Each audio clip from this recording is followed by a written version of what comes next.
வணக்கம். இன்னைக்கு ஒரு முக்கியமான செய்தி. நமது உடல் எடையை தாங்கி நிற்கிறது நமக்கு என்னன்னு தெரியும். நமது கால் பாதம். அந்த கால் பாதத்தில் எத்தனை எலும்பு இருக்குன்னு தெரியுமா உங்களுக்கு? 26 எலும்பு, 30 ஜாயிண்ட். அதிசயமா இருக்குல்ல? ஒரு சின்ன கால் பாதத்தில் 100 மசில்ஸ். இதெல்லாம் சேர்ந்தது தான் நம்ம கால் பாதம். That is food. இந்த கால் பாதம் நமது உடல் எடையை வாழ்நாள் முழுக்க அது தாங்கி நிற்குது. இது ரொம்ப அதிசயமான ஒரு ஸ்ட்ரக்சர். ஆனால் நாம அதற்கு தகுந்த மரியாதையோ ரெஸ்பெக்டோ கொடுக்கறதில்ல. அதுக்காக தான் இந்த வீடியோ. அந்த கால் பாதம் நமது இருதயத்திலிருந்து ரொம்ப தூரமாக இருக்கு. அதனால தான் நிறைய சக்கரை நோயாளிகள் பார்த்தீங்கன்னா காலில் தான் எரிச்சல், மதமதப்பு, மரத்து போதல் வரும்.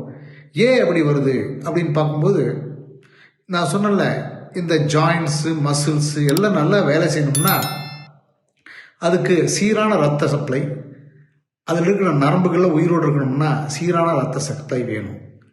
நல்ல ஆக்சிஜன் இருக்கக்கூடிய ரத்தம் வேணும்.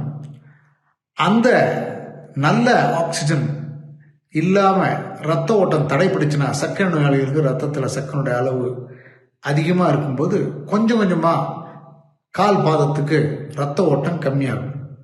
அதனால் அந்த நரம்புகள் எல்லாம் இறக்க ஆரம்பிச்சிடும். ஸோ கால் நரம்புக்கு உயிரோடு இருக்கணும்னா கூட அதுக்கு உயிரோடு இருக்கிறதுக்கு நல்ல ரத்தம் தேவைப்படுது. சர்க்கரை நோயாளிகளுக்கு அந்த நல்ல ரத்தம் சரியாக பாய்வதில்லை. இன்னும் சொல்ல போனால் அந்த ஸ்மோக்கர்ஸ், பீடி, சிகரெட்டு, புகை பிடிக்கிறவங்களுக்கு பார்த்தீங்கன்னா அந்த நல்ல ரத்தம் போகாது, ரத்த குழாய் அடைப்பு வரும். அதனால அந்த நரம்புகள் இறக்க ஆரம்பிக்கும்.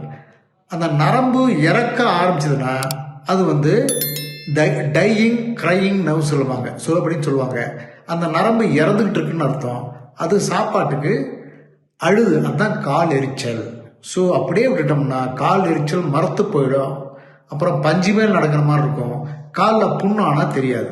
எனவே நாம் சர்க்கரை நோயாளிகள் நமது கால்களை முகத்துக்கு எப்படி பவுடர் போடுறோம், முகத்துக்கு எப்படி மெயின்டைன் பண்ணுறோமோ அந்த மாதிரி நன்றாக கரெக்டாக மெயின்டைன் பண்ணால் நிச்சயமாக கால் நரம்பு பாதிப்பு, காலில் புண்ணு ஏற்படாமல் பாதுகாத்துக் கொள்ளலாம். நன்றி, வணக்கம்.